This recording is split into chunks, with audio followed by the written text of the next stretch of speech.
On this rainy Tuesday night, we welcome you in, folks, as here's a view from across the river with our Jeffersonville area SkyTrack network camera. There's the raindrops, creating that a little bit of that misty, foggy blur for us on the lens, but otherwise traffic still looking like it's moving pretty smooth. A little bit of lights, the night lights flickering out there for us. Happy you could join us tonight here in the Wave Now studio. I'm Jose Sosaya, as always, here on Wave News Extra, sort of to go over the day's top stories, investigations, original reporting, but just another avenue for you folks as you're winding down your afternoons and evenings, just to go over some of that with us. Sometimes we do start with kind of the more serious updates, and we're going to start with that, in fact, because we're learning more about the names, the backgrounds of two police officers involved in a deadly shooting of a robbery suspect. Now, LMPD released the two officers' names in this case, as is procedure when something like this happens in a shooting where an officer does use their firearm. So here you see a graphic with their pictures and names, officers Richard Waller and Patrick Norton. In Waller's case, a little more background information of him, a member of the 4th Division, has been with LMPD since 2022, has several commendations, no discipline in his records. Worth noting, what was disclosed with Officer Norton is with the Special Operations Division, a K-9 handler, has been with the department since 2016. Now, just as in our reporting, we have learned Officer Norton does have several commendations and disciplines that are a part of his record. In one case, prior use of excessive force, violating pat-down procedures and body camera procedures, along with other violations. In total, he's been suspended for 35 days for all prior violations in his records. Was also involved in another deadly suspect shooting back in November of 2019, but officers in those cases were all found to be justified. So the context for that update from LMPD was in this most recent shooting. If you remember when we pushed out that breaking news update, that officers were headed to East Southland Boulevard around 10 on Saturday night because there was a call in for a robbery. LMPD saying when officers Waller and Norton both approached the suspect in question that he ran away and pulled out a gun. And that is when police shot and killed him. No other person was hurt. No officers were hurt. What is the next step, though, in the procedure for LMPD? They say they're going to release the body camera video of this shooting soon. At the same time, we know Louisville Metro Police are also investigating a double shooting in the Jacobs neighborhood. This happened around 3:40 this afternoon. First, officers found a 17-year-old girl who had a bullet graze her, it wounded her on Craig Avenue. A little later, officers found a man who said he'd been shot in the leg on Wheeler Avenue. Investigators do think both of them were actually shot somewhere else, a couple blocks over on Kahlert Avenue. Everyone's expected to be okay. LMPD is still trying to figure out what exactly was that started the gunfire, what the circumstances were involved with that. Now, they're also asking anybody who might have doorbell video nearby or any sort of footage on their phones or some other kind of camera that you are asked to give them a call, see if this can help them in their investigation. Heading over to Trimble County, or at least the context of the story, for a former county sheriff who was arrested and charged with sexual abuse for an incident while in office. And we've learned this afternoon he has accepted a plea deal. Charles Kelton, accused of grabbing the victim in question's hip and pulling her against him, even though she physically and verbally rejected his advances. 53-year-old Kelton was charged with first-degree sexual abuse, but the charge was changed. It was amended to the one charge of harassment with physical contact. So what happens next? Kelton was sentenced to 45 days in jail, but will not have to serve that time if he does not violate the terms of the deal for 2 full years. The terms including that he can't break any more laws or have any sort of contact with the victim in question. What I was going to add for you all sometimes is pulling up these graphics to get that ready for you, as we're going to check in on the next story I have here for everyone. Okay, so we've also learned tonight a missing Indiana man. His body was found just days ago, and we've learned a little bit more about possibly how he died. 43-year-old Robert Bragman was first reported missing November 17th, but his body was discovered near a walking trail just west of Salem this past Saturday. A search team were the ones who found him. The coroner's report says Bragman likely died because there was a problem with his heart caused by hypothermia. Indiana State Police say they don't suspect any foul play, but police are still waiting on some toxicology updates. And in this next update, we've learned, unfortunately, a third child has died from whooping cough in Kentucky. Health experts now want to share as much more advice as they can on how everyone out there can better protect themselves. So the state health department confirming this yesterday. The state is saying it's dealing with the largest spike in whooping cough cases in more than a decade for the Commonwealth. As of last week, more than 550 cases have been reported. Babies younger than a year old are at the greatest risk for developing whooping cough. Doctors, on one hand, say the best way to prevent getting sick from this is to get the vaccine. Doctors also recommend mothers who are expecting to get vaccinated late in their pregnancies, and for infants to receive the vaccine at around 2 months, 4 months, 6 months, and 1-year-old, just as a conversation you could have with your pediatrician to protect against all of that. All right, more preparation here on this Tuesday night. So from that discussion, for those of you who popped in and you saw the rain falling down, a lot of discussion about our weather, something the storm tracking team is very much going to break down in detail for us tonight. If you join us on Wave News at 11, it goes step by step into what's left for us tonight, getting ready for tomorrow morning, looking ahead to the Thanksgiving holiday and beyond. So a lot about the cold, potential other kinds of developments on our mind. And beyond that, it's going to be winter. Hundreds of people, dozens of trucks, thousands of pounds of salt. That is the scale that Louisville Metro Public Works is working with. And they say after last year's historic snow season, they have made some changes ahead of this year's coming winter weather. So Wave News anchor Brian Schlonsky was there to check in with a press conference team this morning where city leaders are saying after these consults and reassessments, they think they are ready for winter 2025-2026. Coffee. Coffee and having those good snacks around the holiday time help too in the truck with you. Caffeine and good food, powering Tyler Adamczyk through busy snow seasons. Those big orange trucks with the massive snowplows on the front, Tyler drives them. You're all excited when it first starts, and it's a lot of fun to know that you're helping the community get back on the roads and the economy get back moving. This year, Tyler's job will hopefully be a little easier.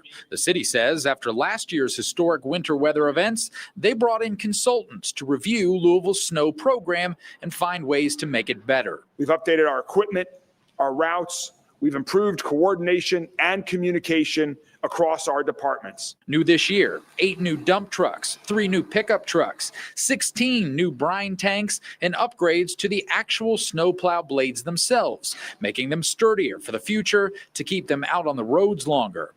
The snow team now features more than 200 people using more than 100 pieces of snow fighting equipment and 32,000 tons of salt, some stored in this dome off Newburgh Road.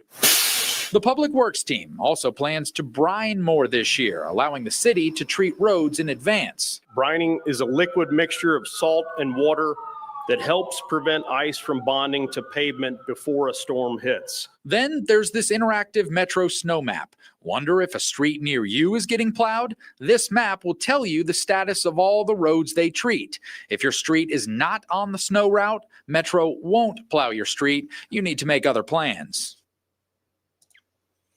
Appreciate Brian walking us through that. Reminder, of course, with the snow map, just to know that the interactive tool is there. If you didn't already know that your respective street may not be covered by those Metro Public Works services, just to understand, to have a contingency plan before we do get that snow starting to set in, whenever it does come.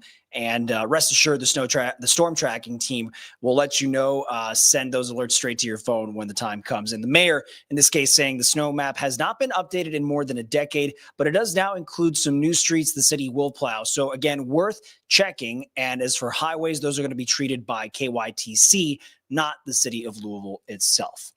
Well, here we are at 8:14. We do have much more for you tonight on Wave News Extra here in the studio. Part of that is bringing in more of our reporting team for a conversation here at the desk. Tonight's case, it's going to be with reporter Fernando Garcia Francescini.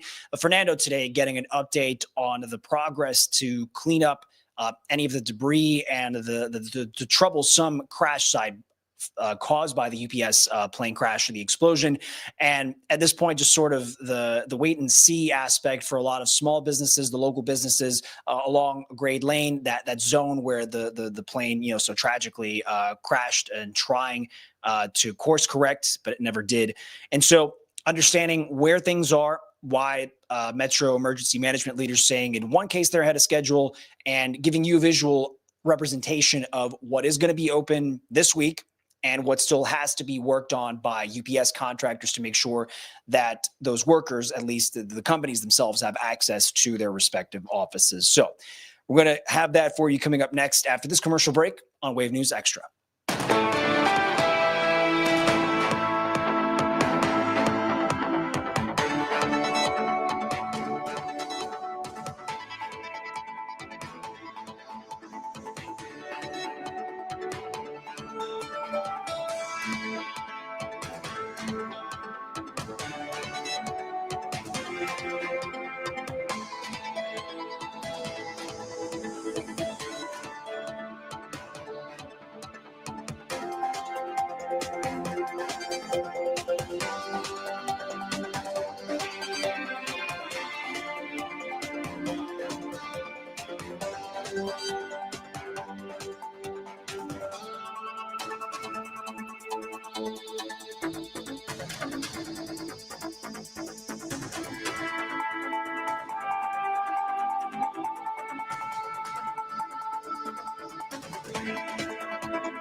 Thanks for sticking around with us for tonight's Wave News Extra. In this segment, we invited our Wave News reporter, Fernando Garcia Francischini. Fernando's first time joining us here in the Wave Now studio set. Fernando, it is a treat to have you here, so thank you for spending some time with us. No, I'm excited to be here. I feel like I finally made it. And, it's important just the story you've been working on, Fernando, and it's not just credit to you, but to all of the reporting team, because this is still such a developing, meaningfully, deep story. Yeah. And this is more so for the perspective of all those small businesses, but even, larger operations that were all kind of in that zone, that just the awful circumstances of what happened when the plane crashed. And this is for the UPS plane crash. And I guess you've been checking in with a lot of folks who, for better or worse, they're just not able to go about the same work they used to. Like, they have to be on site at the factory or dealing with the warehouse. And part of it is like they need a regular 9-to-5 flow, call it, to be there for the full shift and do the work they're supposed to do. And so walk us through what you found out is, the cleanup has been extensive.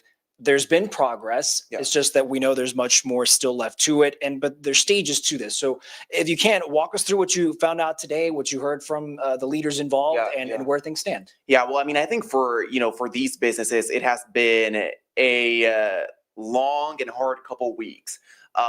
Like you mentioned, I mean, for some of them, I know we've talked to the CEO of Grade A, their business was completely destroyed, but there are others that maybe didn't suffer any sort of, their buildings are still fine, but they're not able to go back into their buildings, because there's still cleanup ongoing. Officials are still looking to see that they're still cleaning the buildings themselves. They want to make sure that there's no debris, that there's no, smoke damage. So they've had to be patient and have had to get, creative to find ways to keep their businesses afloat when they actually can't go into their buildings to work. But today we got, I've been saying it's kind of like the light at the end of the tunnel, at least a glimpse of that. there was a lot of uncertainty as to when exactly these business owners and these employees would be able to go back into their buildings. And today we learned from Jody Myman from Emergency Services that tomorrow the first set of businesses are going to be able to go back. So the first phase of that cleanup process. And I believe is I over. have something that you can walk us through just to put us, we can't necessarily step into these places yet, but just seeing it on a map, for example, gives us a good it reference helps. point. So walk us through, you say this is going to be phase one. Yeah, exactly. So this is the area that's on phase one of that cleanup process. So just to give you some perspective, you can't see it on that map, but but UPS and then the runway is kind of like up towards your left there. But you can see there Dunn Hudson Boulevard, you can see Great Lane, and then eventually it goes all the way down to Outer Loop. That's the section that's opening up tomorrow. So they were very they emphasize the fact that it's only going to be open for businesses and their customers. So there's still limited traffic. Exactly. And there's still going to be surveillance, and there's going to be first responders and law enforcement. But at least for the businesses in that area, they're going to be able to actually go back and work out of those buildings starting tomorrow. Again, that's Dunn Hudson Boulevard going all the way down through Great Lane to the Outer Loop. That's phase one. That is the cleanup, the part of the cleanup process that's already done. And just for a refresher, Fernando, you've been reporting and learning too that a lot of this has been, beyond just what we assume was the fire trucks and the crews. These were companies brought in by UPS, contractors, as it were, that were brought in for a very specific task to see what they could sort out and at least make it feasible for these companies to try to come back there, right? Exactly. Yeah. And I mean, something that they keep pointing out and emphasizing is that for them, safety is the number one priority, and they're not going to open any roads, any sections until they're 100% sure that it is safe for people to be there. Something that I didn't mention was the fact that a lot of the gas and power lines were destroyed because of the plane crash. So LG&E and their crews have to go out there and fix those gas lines, fix those power lines. So again, in that phase one is where everything is in place for people to safely be able to go back there and work. Okay, so obviously we know there is a phase one. To your knowledge, how many more phases have been discussed to this point? Because you could say the list, we don't want it to be something that goes on forever, but they are trying to organize this as best as they can. So what can you tell us about, logically, we might ask, what is phase two? What is that? Yeah. So, I mean, as of now, and of course, these things can change as the cleanup process continues and as emergency management and first responders continue assessing the situation. But as of now, we know of 3 phases. Okay. So why don't we go to phase two then, just to give us your sense of what's going on here? Exactly. So phase 2 is the next set of roads that are supposed to open eventually. So there on your bottom left, you can see Dunn Hudson Boulevard. I see it very, kind of where the railroad tracks are. Exactly. You see the marker of the CSX yard. So as a reminder, that's what's opening tomorrow. So phase 2 is Great Lane going up towards Crittenden Drive. So that is the next set of roads and businesses that will be at some point. We don't know yet when exactly. And first responders and emergency management have been very, they keep emphasizing the fact that they don't want to give it an exact timeline because they don't know what they're going to find and they don't know how this is going to play out. But they don't want to disappoint any expectations they might set. Exactly. They don't want to set up an expectation of it'll be open in a week and then it turns out that it needs to be 2 or 3 weeks. So Great Lane going north towards Crittenden Drive is phase 2 of this cleanup process. Okay. Do you think, is it worth, we take a look at phase 3 right now? Yeah, let's do it. Here is phase 3, which again, just to reemphasize, I'm going to try and do the click there. Okay. There we go. And it's a wider perspective. You could point out, I believe, Fernando, it's the road toward the bottom half of this image that is of a particular interest, right? Exactly. Yeah. So just to give you some perspective, this is towards the right of Dunn Hudson Boulevard. So this area includes Melton Avenue and Knopp Avenue. Okay. This is the section that's on phase 3. As from what we know right now, it's the phase that's supposed to be the last one to be open, right? Assuming that that it doesn't get divided into more phases or that nothing else shuts down. This is going to be the last section to open up. We had spoken to a business owner who has a business in that area on Melton Avenue. And, he had told us that he was very concerned about the fact that his business was in the area that's set to be open last.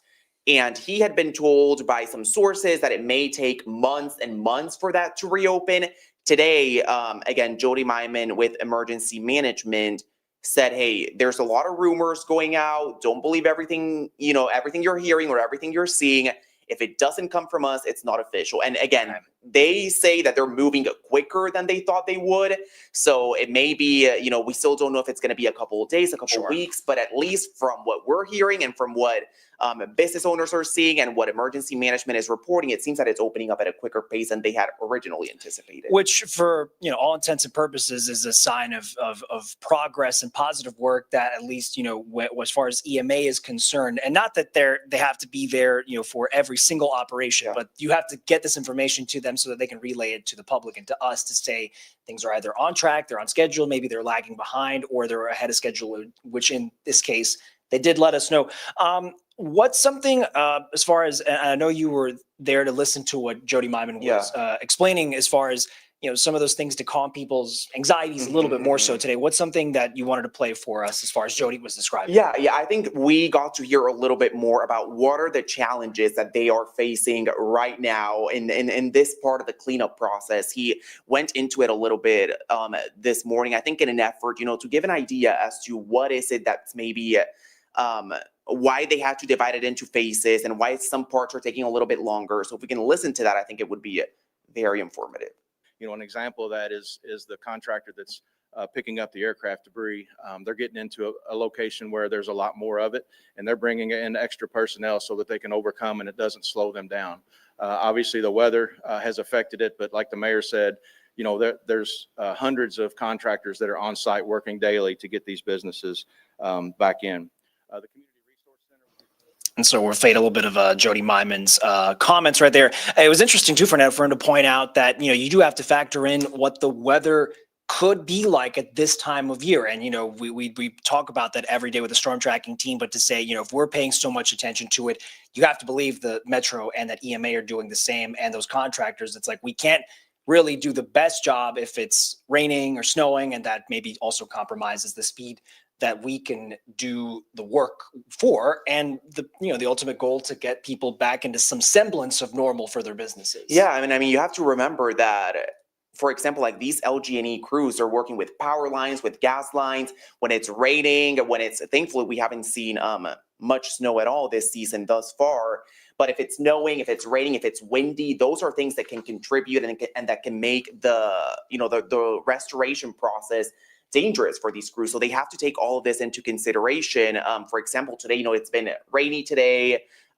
We're, potentially seeing and expecting more rain in the coming days later next week. So those are things that are going to play into how fast this is all gonna be done. Yeah, I mean, I'm sure for them to say to practice, for people to exercise as much patience as possible, it's a hard thing to ask of them. It's a hard expectation, as we say, just because the scope of the impact of all this has been so widespread. Before we let you go, Fernando, just understanding, okay, you're going to stay on top of what the phase 2 and 3 progress might be. Also, given this week that we know the Community Resource Center has been open, but also because it is a holiday, people should just remember, in case they haven't yet reached out, that being the holiday, some things aren't going to be completely open or accessible to them. Exactly. And the Community Resource Center, we learned today, is not going to be open Thursday or Friday this week because of the Thanksgiving holiday. As a reminder, this Community Resource Center was set up in an effort to provide services and help to people and businesses that were impacted because of the plane crash. So even though the center is going to be closed, you can still call the hotline. You can find that number on our website to schedule an appointment or to find more details on how you can get to the Community Resource Center once it reopens.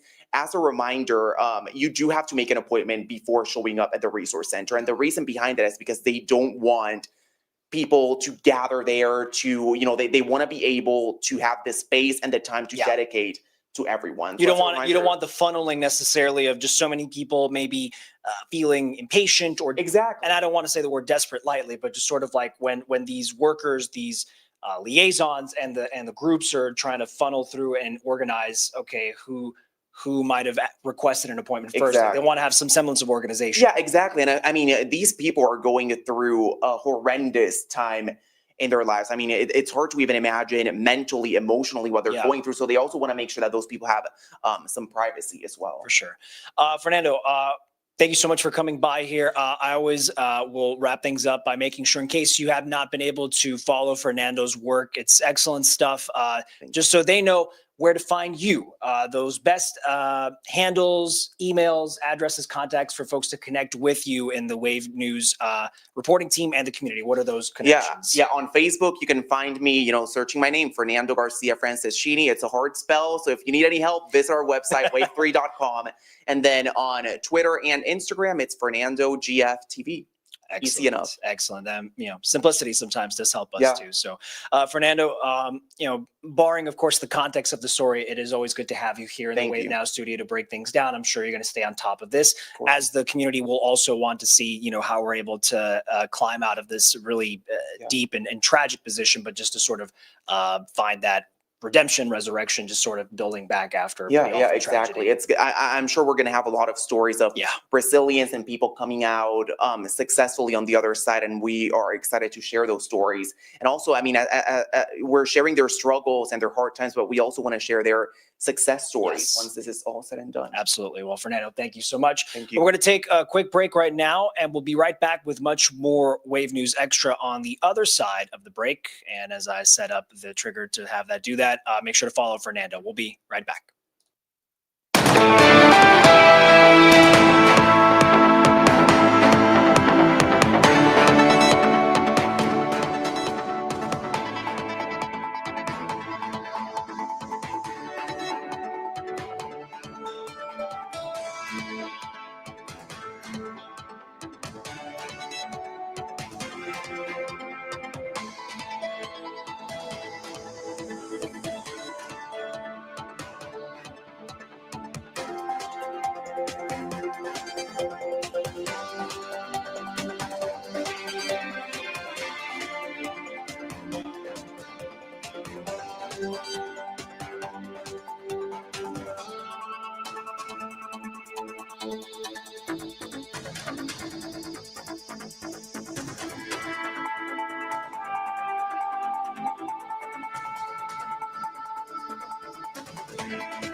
Welcome back, everyone. We appreciate you staying with us, and we do appreciate Fernando's time here in the studio to break down his reporting, as, of course, we're going to follow this developing cleanup, the progress to try to bring back those businesses and warehouses near the airport back to some semblance of normal, but, of course, still recovering from the initial trauma and everything that will follow after from the deadly plane crash.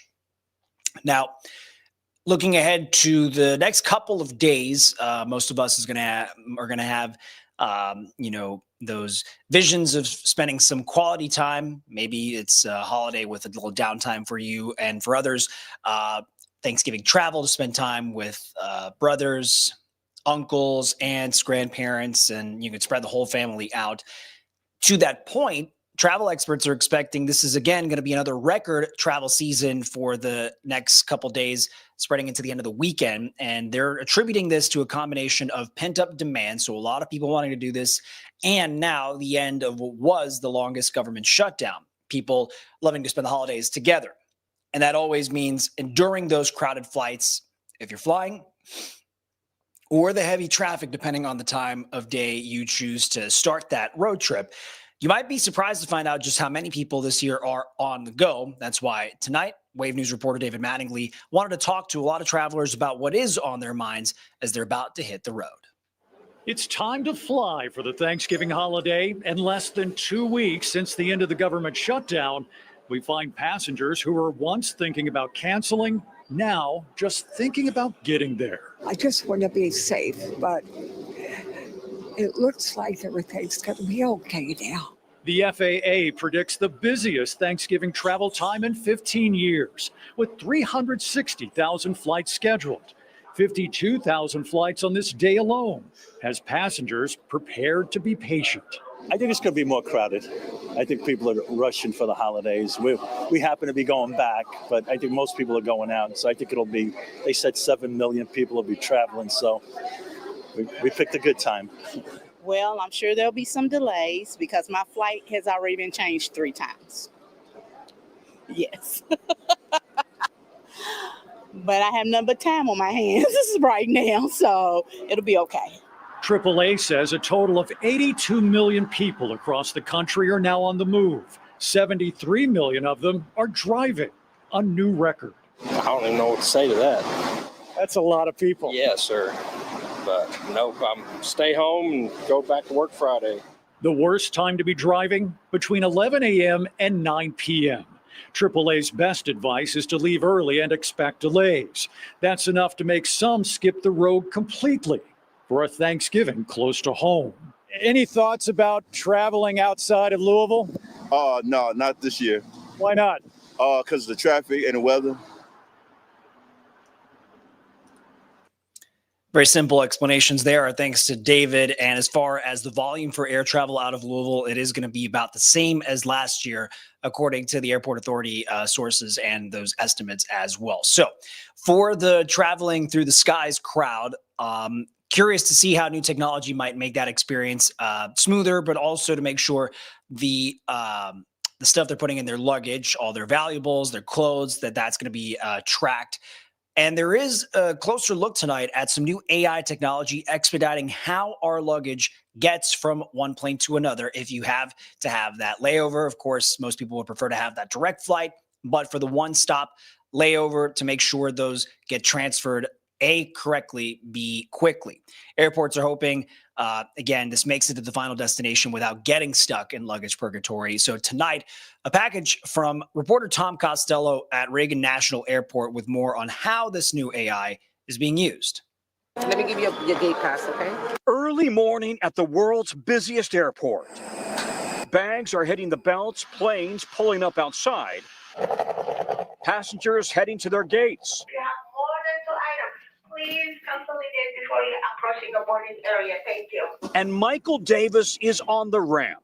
We have 6 bags to pick up, and we're going to Alpha 19. For years, Delta's top baggage tug driver in Atlanta. Now, AI is kicking him into high gear. I'm looking for Detroit, and I'm looking for Greenville. The new software on their phones assigns each bag on every flight to individual drivers who rush you to the terminal or connecting flights, prioritizing those with the tightest connections, even routing the fastest way on the airfield. AI puts everything in order for me, and it gives me the opportunity to prioritize which bags get delivered first to the plane. Over the Thanksgiving period, Delta expects to carry 6.5 million passengers, and this is Delta's biggest hub. 40% of all of Delta's flights come through Atlanta, and during this period, they average 108,000 bags every day. The airline says AI has already improved luggage efficiency by 30%. More bags making their connections on time, fewer getting temporarily lost. This is our Super Bowl. Richard Cox runs Delta Airport Customer Service. Think of it as a rideshare-like app that optimize routes for our baggage transfer drivers. So think about tight connections, optimize routes. We make sure that our customers can travel with peace of mind. In Atlanta, 250 drivers are constantly rushing between 153 gates, navigating around other tugs, catering and fuel trucks, and always yielding to planes. You've really got to have eyes in the back of your head out here. Yes, sir. You got to keep your head on a swivel out here. Head on a swivel with AI leading the way. Tom Costello, NBC News. And so there it was Tom actually out of Atlanta. As you can see, maybe you've likely all perhaps had an experience having to connect or fly through Atlanta, Hartsfield Jackson International, very much the busiest airport. And another way on a consumer level we know is gotten much more popular to keep track of luggage is to put an AirTag or a similar device inside of that bag that shows you where it is in real time. So there we cover the Thanksgiving travel part of it. Now, advocates, groups, nonprofits in our community are talking about the way to give back when it comes to the meal, the sort of the centerpiece for folks to spend time together. On Thursday, a local organization put together dozens of food boxes to give to many families in need for this Thanksgiving. Today was the 24th annual Feed the City Thanksgiving Turkey Box giveaway. Volunteers from several other businesses also came to the Parkland Boys and Girls Club on Greenwood Avenue to distribute the food. Boxes, of course, were filled with turkeys and hams, but also all the fixings for the perfect holiday meal. We talked to the event's executive director earlier today about why this event is important to sustain and keep the momentum going year after year. And so giving back is very vital. Giving back is very important. Some families here today, they probably won't be able to afford a Thanksgiving turkey. But next year, we believe that they'll be able to give back. And so that's our theme, SHIP, give back. Help who you can help and do all you can do in your city. And Feed the City is going to host its free meal at 11 in the morning Thanksgiving Day. It's going to be at their facility at 1100 South 26th Street, where they will also offer gifts and other items to families, kids included. Speaking of that giving spirit, hundreds of Thanksgiving meals were also prepared today for veterans and their families. Enterprise Mobility and Texas Roadhouse joined forces, teams from both groups donating 200 turkeys respectively, plus the sides, for families who are being served by Volunteers of America Mid-States. And this time of year, the VOA says it relies on support from communities to ensure the people they serve have everything they need to enjoy the holiday season. Honestly, not sure how the families we serve would be taking care of Thanksgiving for themselves this year. We know that a lot of families are going through some particular hardships this holiday season, and food is more expensive than ever. Well, the VOA helps out more than 500 families across several states that include Kentucky, and it also has a footprint that extends into Clark and Floyd counties in Indiana, and that is for our local VOA. So there we have the generosity aspect of the holiday. And as far as the traditions and the pageantry, rehearsals are happening now for the 99th annual Macy's Thanksgiving Day Parade. The rehearsals kicked off last night. They're going to keep going. They have been going through today in front of the Macy's flagship store in Manhattan in New York City. Some music stars, Broadway musical casts, different groups, including the University of North Alabama Marching Pride, took a turn on the main stage. This is a chance to get out any last-minute nerves, they put it, to make sure everything is ready for Thursday in the a.m. Yeah, it makes sense with Thanksgiving less than 48 hours away. The Macy's parade team says they're also in their final hours of prep, and this includes getting thousands of volunteers suited up and parade ready. So it has to be easy, it has to be labeled, it has to be signage, lots of people to help. We have about 120 dressers and operational people. They all stand at every rack, so everyone has help getting in and out of costumes. Very much a massive undertaking. Costume preps are already underway for the next year's parade. That's going to be the 100th anniversary of this tradition. A reminder, you can watch Macy's Thanksgiving Day Parade right here on Wave starting at 8:30 a.m. Eastern on your Thursday morning. I bring you back here into the studio. We're going to take one more pause to bring you the last round of stories for tonight, including a more in-depth look at GCPS's proposal to try to save the cost to trim that budget deficit that we've been reporting on for so long, and laying out the top candidates on a list of, these sort of major changes for those school communities. So we're going to break that down and give you a little bit of a preview of the original reporting we have for you tonight on Wave News at 11. Within the context of Thanksgiving, moving ahead with the Christmas holidays and the December holiday season, and just being mindful that it's not necessarily just our older loved ones in our lives who are susceptible to scams and the sort of fraud experiences, especially given when it comes to deals that potential companies brands might be offering that probably do sound too good to be true, and to say it's not just older folks who are dealing with this. It could happen to the younger crowd who's supposed to be more tech savvy as well. So we're going to break that down for you once we come back from this commercial break on tonight's Wave News Extra.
Hi, everyone. Always appreciate you staying with us as we continue our live stream and this presentation. Oh, my goodness. This is the beauty of a live stream sometimes, where you're trying to prepare something to have it ready for you. Okay, so that was very much the first frame of what I was going to show you as we round out tonight's live stream. And it has to do with our ongoing coverage of a pretty mixed reaction to this decision by the Jefferson County Public Schools District, targeting certain campuses for closures. They say this is to cut costs and try to trim that massive multi-million-dollar deficit. But we are learning a little more about how these schools landed on the chopping block and the list that they belong to. So again, now as I'm going to play the thing for you in earnest, Wave News reporter Logan Perone explains how the district chose these campuses and talked to parents, Logan did, who in theory could and would be impacted. JCPS has identified about 24 schools that could face some sort of relocation, consolidation, or closure. One of two that might see their doors closed for good by the start of next school year is Zachary Taylor Elementary School. The second is Liberty High School. It's right next to the District Center for Professional Learning. Other schools would consolidate, including King Elementary. Those students would merge to Maupin, just a few miles away. The Georgia Chaffee program here off of National Turnpike will move from its current location here to Male High School's campus. And the Waller-William Environmental Program will find a new home at an existing facility in the Fairdale neighborhood. JCPS released its facility profile index that was used to determine the first round of cuts. It classifies 23 schools across the district as critical based on operating costs, the school's condition, and enrollment percentages. It's part of the district's wider plan to address a $188 million budget shortfall. It's awful. It's awful. We're all really sad. Parents like Victoria Amsler, who sends her kids to Zachary Taylor Elementary for specialized support, could be impacted. Amsler says she is one of many parents worried students won't get that help at other schools. Everybody's really upset. You know, we got two parents who have fourth graders. You know, they've been there since kindergarten. Now they have to go and start at a whole new school for their fifth grade year. I mean, that's terrible. Why need to go in different? Because they're closing the school down, babe. The first round of proposed changes would cut about $4 million out of the budget. Superintendent Dr. Brian Yearwood addressed the possible changes late last week. These are difficult decisions, but these are necessary to preserve the future of our district. Community forums are scheduled for the first 3 days of December, where the district will collect feedback and answer questions about the proposed closures and changes. Amsler and many other parents just don't see it that way. There's a lot of people that, a lot of children that are being shuffled around that isn't necessary. A final decision is expected to be voted on at the December 9th board meeting. Logan Perrone, Wave News. Appreciate Logan's reporting right there. And certainly even in between the dates, we're going to check in on those community forums and be there for when that December 9th vote is scheduled to happen in front of the board. Make sure to follow Wave News on all of our different ways to connect in our different platforms. Last thing I'm going to leave you with tonight is, again, understanding as we're going to move further into the latter half of fall, into the winter season.